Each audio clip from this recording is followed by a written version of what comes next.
हे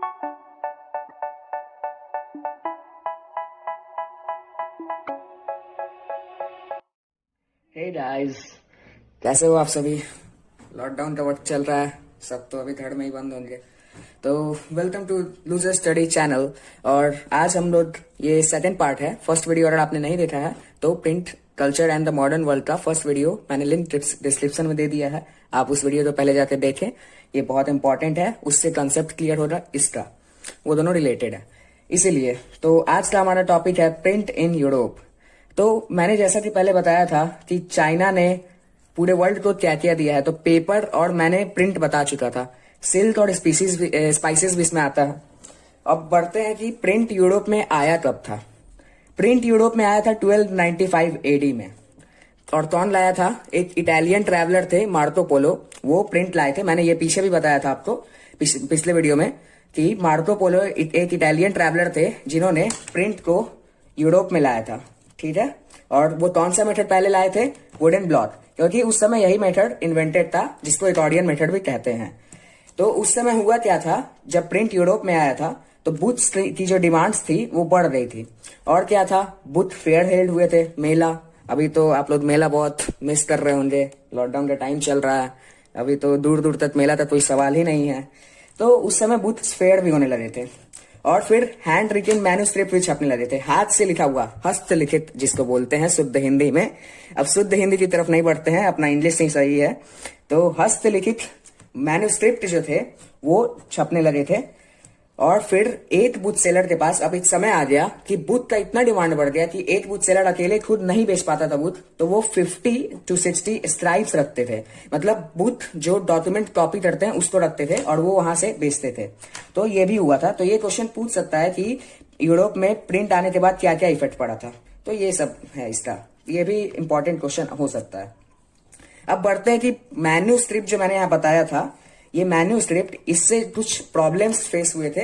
तो ये प्रॉब्लम्स जो फेस हुए थे यूरोप में मैन्यूस्क्रिप्ट के समय, मतलब मैन्यूस्क्रिप्ट को यूज करते वक्त जो प्रॉब्लम फेस हुए थे, इसमें भी क्वेश्चन आ सकता है कि what were the problem faced by hand written manuscript, या फिर पूछ दे रहा what were the drawback of hand written manuscript, what were the demerits of hand written manuscript. तो ये 3 मार्क्स का क्वेश्चन आ सकता है, तो इसलिए मैंने 3 पॉइंट्स यहाँ लिख रखा है कि कॉपिंग जो था, मैन्यूस्क्रिप्ट को कॉपी किया जाता था, वो बहुत एक्सपेंसिव वर्क था। और फिर ये हो गया। और दूसरा पॉइंट था कि मैन्यूस्क्रिप्ट जो था वो फ्रेजाइल था, मतलब वो जल्दी खराब हो जाता था और ठीक से वो जल्दी यूज नहीं हो पाता था प्रॉपरली। फिर circulation of magazines and hand written books were tough, मतलब मैगजीन्स का और हैंड रिटन बुक्स के सर्कुलेशन बहुत टफ हो रहे थे, लोग जनरली प्रिंटेड बुक से पढ़ा करते थे। तो 15 सेंचुरी तक वुडन ब्लॉक मेथड यूज होता था। और ये playing card, wooden block method से प्लेइंग कार्ड्स, रिलीजियस पिक्चर्स और सम टेक्स्ट, मतलब रिलीजियस पिक्चर पे सम कुछ लिखावट, कुछ लिखा हुआ वर्ड्स छपने लगे थे। तो ये सब 15 सेंचुरी में प्लेइंग कार्ड्स और रिलीजियस पिक्चर पे सम कुछ टेक्स्ट, कुछ वर्ड्स लिखे हुए एकॉर्डियन मेथड के द्वारा छपते थे। उसके बाद बढ़ते हम लोग आगे। तो जैसा कि मैंने बताया कि प्रिंट यूरोप में आ चुका था, तो अब 1430s तक मतलब पूरा वुडन ब्लॉक मेथड से ही काम होता था, क्योंकि वुडन ब्लॉक मेथड बहुत ही डिफिकल्ट था, बहुत ज्यादा। और उसमें कुछ ज्यादा मेहनत लगते थे, ज्यादा पैसे लगते थे, लोगों को ढूंढना पड़ता था, मतलब जो उसको बनाते थे उसके वो उनके बहुत डिमांड हो रहे थे। तो इसलिए 1430s में स्ट्रासबर्ग जर्मनी में है, 1430s में स्ट्रासबर्ग में एक नया जो मतलब टेक्नोलॉजी इन्वेंट हुआ था जोहान गुटेनबर्ग के द्वारा। ये जोहान गुटेनबर्ग कौन थे? जोहान गुटेनबर्ग एक पहला प्रिंटिंग प्रेस स्टार्ट किए थे, जोहान गुटेनबर्ग के द्वारा पहला प्रिंटिंग प्रेस स्टार्ट किया गया था। तो जोहान गुटेनबर्ग के द्वारा जो ये स्टार्ट किया गया था 1430s में, ये नया टेक्नोलॉजी था जोहान गुटेनबर्ग के द्वारा इन्वेंट किया हुआ, तो इसे पहला प्रिंटिंग प्रेस भी कहा जाता है। ये भी क्वेश्चन आ सकता है कि when was the first printing press established and by whom and where. तो आप लिख दीजिएगा कि in 1430s by Johann Gutenberg in Strasbourg Germany. तो ये भी एक मास्टर क्वेश्चन आ सकता है।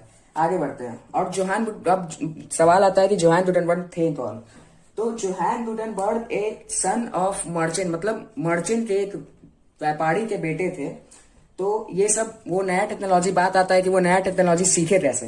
तो इसका 3 पॉइंट्स है या 4 पॉइंट्स है। इसका पॉइंट्स तो बहुत सारे, लेकिन मैं आपको सिंपली 3 पॉइंट्स बताता हूँ जो कि एग्जाम में अगर क्वेश्चन आएगा कि how Johann Gutenberg learn the new technology of printing, या फिर invented the new technology of printing, तो या फिर what were the ideas that he used in new technology of printing, तो आप लिख सकते हैं कि वो क्या क्या सीखे हुए थे। तो इसमें उनके मतलब पिताजी जो व्यवसायी थे वो उनका कुछ बिजनेस था जिससे वो ये सब सीखे थे। तो मैं आपको बताता हूँ तो वो क्या क्या सीखे थे। फर्स्ट, वो वाइन, उनके पिताजी का वाइन का बिजनेस था, तो वो वाइन और ओलाइव प्रेस थे, तो देखे थे, अच्छे से समझे थे कि कैसे हवा के प्रेशर से वाइन को भरा जाता था बॉटलों में, तो ये वो सीखे थे। तो पहला पॉइंट हो गया कि the art of wine and olive press. अब दूसरा पॉइंट आता है कि उनके पिताजी का मतलब सोना का भी, मतलब सोना चांदी ज्वेलरी का भी शॉप था, तो इसीलिए वो ये भी देख सीखे हुए थे कि कैसे ज्वेलरी को पॉलिश किया जाता है। तो ज्वेलरी को पॉलिश करने के लिए क्या होता है, आप देखे है ना, दुकान में जाइएगा तो वो या तो एयर प्रेशर से उसको पॉलिश करता है, नहीं तो फिर उसको पिघला के थोड़ा सा पॉलिश करता है, ऐसा कुछ होता है। तो वो भी एयर प्रेशर से ही देखे थे वो, तो ये भी एक इंपॉर्टेंट पॉइंट है जो कि उनको हेल्प किया था। The art of polishing stones.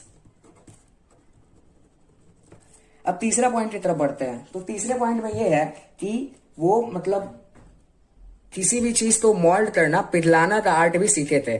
तो क्योंकि वो उनका ज्वेलरी का शॉप था, तो आप तो देखे ही हैं कि ज्वेलरी की दुकान में सोना तो पिघलाया जाता है, कैसे सोना तो पिघला के नकली जो ज्वेलरीज होते हैं उस पर लगाया जाता है। तो ये भी वो सीखे हुए थे कि कैसे गर्म करके चीजों को पिघलाया जाता है। तो मैं बताऊंगा कि ये कैसे कैसे उनको हेल्प किया था। तो मैं पहले पॉइंट कंप्लीट कर लेता हूँ, उसके बाद बताऊंगा कि कैसे कैसे हेल्प किया था।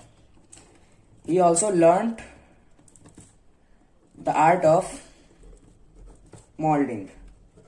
और मैं जो ये क्वेश्चंस बताता हूँ, ये जो पॉइंट्स बताता हूँ, ये इंपॉर्टेंट है, इसलिए मैं इसे पॉइंट्स में ड्राइव किया। नहीं तो ये पूरा पैराग्राफ लिख दूंगा तो फिर आप लोगों को थोड़ा सा प्रॉब्लम हो सकता है, दिक्कत हो सकता है समझने में। तो इसलिए मैं पॉइंट्स पे पॉइंट्स बताया हूं, तो आप इस पे थोड़ा ध्यान दीजिएगा।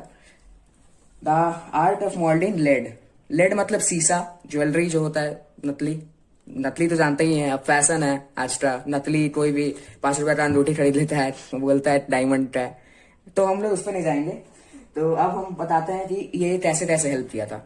तो वाइन और ओलाइव प्रेस मतलब कि हवा के प्रेशर से जो वाइन भरा जाता था, तो उससे वो ये देखे कि कैसे हवा का प्रेशर से जैसे वाइन भरा जाता है वैसे ही अल्फाबेट्स भी प्रेस हो सकते हैं। और दूसरा जो पॉलिश स्टोन करने वाला था सिस्टम, तो उससे भी ये सीखे थे कि कैसे हम लोग प्रिंट पेज को प्रिंट कर सकते हैं, पॉलिश कर सकते हैं। और तीसरा जो मोल्डिंग का आर्ट था, पिघलाने का, तो इससे ये सीखे थे कि तीसरे पॉइंट से कि कैसे अल्फाबेट्स को पिघला के हम लोग उसको मतलब मेटल्स को पिघला के हम लोग उसको अल्फाबेट बना सकते हैं। और जैसे कि मैंने पिछले क्लास में बताया था आपको, पिछले सेशन में, कि पहले वुडन ब्लॉक सिस्टम में वुड का अल्फाबेट्स होते थे, लेकिन फिर कुछ समय बाद प्लेटेन का सिस्टम आया था। प्लेटेन मैंने बताया था, प्लेटेन का सिस्टम आया था जिसमें कि अल्फाबेट्स स्टील के होने लगे थे। तो ये स्टील के अल्फाबेट्स को पिघला कर, क्योंकि वुड के अल्फाबेट्स को काटने में दिक्कत होता था, तो एक बार एक सिस्टम बना के अल्फाबेट्स का और उस पर फिर पिघला के उस पर लगाया जाता था, तो ये फिर यूज होने लगा। तो फिर अब आगे बढ़ते हैं कि अब मैंने इधर बता ही दिया आपको कि कैसे सीखे, क्या क्या सीखे और क्या क्या मतलब कैसे कैसे हेल्प किया। ये मुझे लगता है कि अब आप खुद लिख सकते हैं। मैं फिर भी एक बार और दोहरा देता हूँ कि वाइन को जो वाइन प्रेस किया जाता था, वो प्रिंटिंग प्रेस में उसको नॉलेज में कैसे, मैंने आपको बताया कि वाइन को जैसे बॉटल में प्रेस करके भरा जाता था हवा के प्रेशर से, वैसे ही प्रेस करते ही अल्फाबेट्स मतलब इंक जो होता है उसको कैसे प्रेस करके पेपर्स पे या फिर जिस चीज पे भी प्रिंट होता था उस पे कैसे डाला जा सकता है। फिर दूसरा पॉइंट था कि वो मैंने ये बताया था मोल्डिंग कैसे किया जाता है लेड का, तो ये अल्फाबेट्स वाला मैंने समझा दिया था। और आखिरी पॉइंट था कि बस यही दोनों पॉइंट था, और ये पॉइंट मिला हुआ है, ठीक है, आप देख लीजिएगा। तो फिर उसके बाद फिर बढ़ते हैं आगे।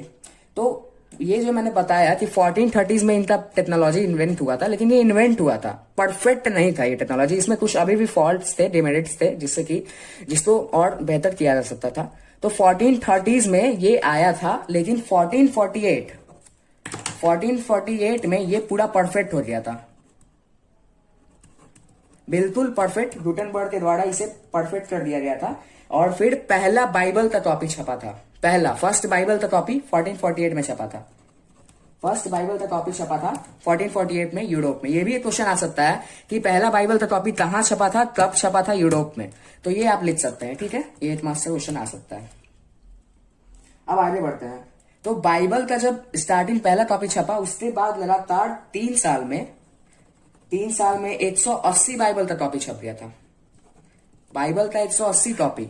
अब आप समझ रहे हो 3 साल में भाई 180 कॉपी छपा, कितना स्लो था यार। तो हम लोग अभी भूतकाल में है ना, पीछे हम लोग अभी उस जमाने में मॉडर्न थे, लेकिन इस जमाने में वो मॉडर्न नहीं है, अभी हम लोग बहुत पीछे हैं इसलिए। तो 3 साल में 180 कॉपीज हुआ था प्रिंट।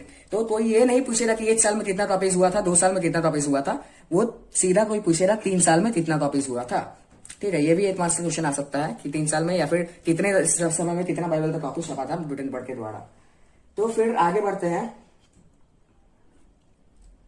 तो गाइस आज का सेशन यहीं पे मैं एंड करना चाहूंगा, क्योंकि फिर चैनल मतलब जो सेशन होता है वो लंबा हो जाता है, इरिटेटिव हो जाता है सिंपली। तो फिर मैं अगला वीडियो जरूर डालूंगा, तुरंत डालूंगा। और फिर मैंने पिछला सेशन में वादा किया था और मैंने तुरंत वीडियो डाला था अगला सेशन का। तो फिर मैं इस अगले सेशन का वीडियो बहुत जल्द डालूंगा। और आपको वीडियो अच्छा लग रहा है तो चैनल को सब्सक्राइब करें, वीडियो को लाइक करें और वीडियो को शेयर करना ना भूले। और कमेंट सेक्शन में हमें बताएं कि आज की हमें क्या क्या चेंजेस लाने चाहिए, कि इस वीडियो में मैंने क्या क्या गलती की है। आपको कुछ डाउट है तो आप कमेंट सेक्शन में कमेंट कर सकते हैं, मैं आपका डाउट जरूर सॉल्व करूंगा। और फिर आज के इस वीडियो को यहीं खत्म करते हैं हैशटैग के साथ, #we live to rock। तो आज के इस वीडियो को यहीं पे समाप्त किया जाता है। बाय गाइस, जय हिंद, जय भारत।